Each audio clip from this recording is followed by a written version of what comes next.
Hello friends, কেমন আছো তোমরা সবাই? নিয়ে চলে এসেছি আবারও একটা মিনি ব্লগ। তোমাদের মনে আছে আমার সেই বান্ধবী মেঘার কথা, যার বিয়ের সমস্ত ভিডিও তোমাদের সাথে আমি শেয়ার করেছিলাম? তা ওর রিসেপশনের ভিডিওটা তো তোমাদের সাথে শেয়ার করতে ভুলে গেছিলাম, তো বউ হাতের ভিডিওটা আজকে তোমাদের সাথে শেয়ার করবো, তাই চলে এলাম। যাই হোক, বউ হাতের সাজটা তোমরা আমার দেখতেই পেলে, তো আমার সাজটা কেমন হয়েছে অবশ্যই কিন্তু জানিও। পৌঁছাতে যেহেতু একটুখানি লেট হয়ে গেছিল, সবার লাস্টেই আমি গিয়ে পৌঁছেছিলাম, কারণ আমার সব বান্ধবীরা চলে গেছিল, আমার কিছু প্রবলেমের জন্য আমার একটু লেট হয়ে গেছে। তো দেখলে ওর তথ্যসূচিটা কি সুন্দর করে বানিয়েছিল, আর এই এসেছিল মেঘার বাপের বাড়ি থেকে সমস্ত কিছু তথ্য। যাই হোক, যেতে যেহেতু লেট হয়ে গেছিল আর অনেকটাই দূরে ছিল, দমদমে ছিল রিসেপশন, আমার বাড়ির থেকে মেট্রোতে করেই আমাকে যেতে হয়েছিল।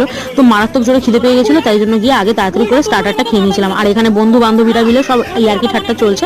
কিছুটা সময় কাটানোর পরে একটু ইয়ার্কি ঠাট্টা মেরে নিয়ে ফটো কিছু তুলে নিয়ে তারপর আমরা চলে গেলাম একদম ডাইরেক্ট ডিনার করতে।